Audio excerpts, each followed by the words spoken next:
রাত ঠিক 2টা বাজে। একটা পুরনো ট্রেন ধীরে ধীরে থামলো এক অচেনা স্টেশনে। একজন লোক নামলো ট্রেন থেকে, চারদিকে তাকিয়ে দেখলো স্টেশনটা একদম ফাঁকা। কোনো মানুষ নাই, কোনো শব্দ নাই, শুধু দূরে একটা ভাঙ্গা লাইট টিম টিম করে জ্বলছে। লোকটা ভাবলো এত রাত হয়তো সবাই ঘুমিয়ে আছে। সে হাঁটতে শুরু করলো।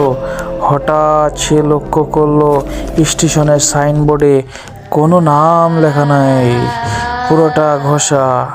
তার বুকের ভিতরে কেমন যেন কাঁপুনি শুরু হয়ে গেল।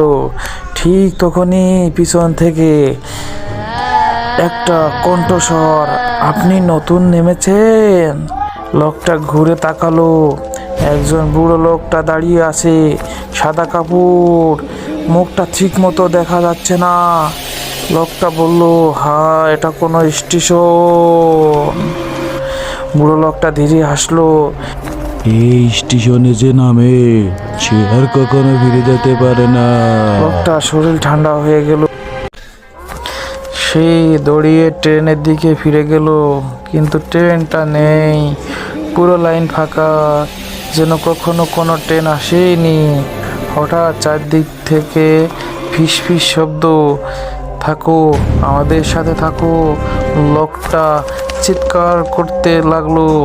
হঠাৎ তার চোখে পড়লো প্ল্যাটফর্মে এক কোনায় অনেকগুলা ছায়া দাঁড়িয়ে আছে।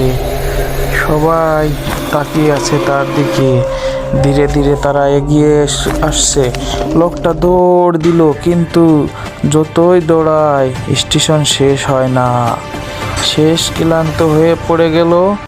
ভোর হলে পাশের গ্রামের লোকজন স্টেশনে এসে দেখে প্ল্যাটফর্মে একজন অচেতন হয়ে পড়ে আছে। এই লাইনে তো 20 বছর আগে একটা ট্রেন দুর্ঘটনা হয়েছিল।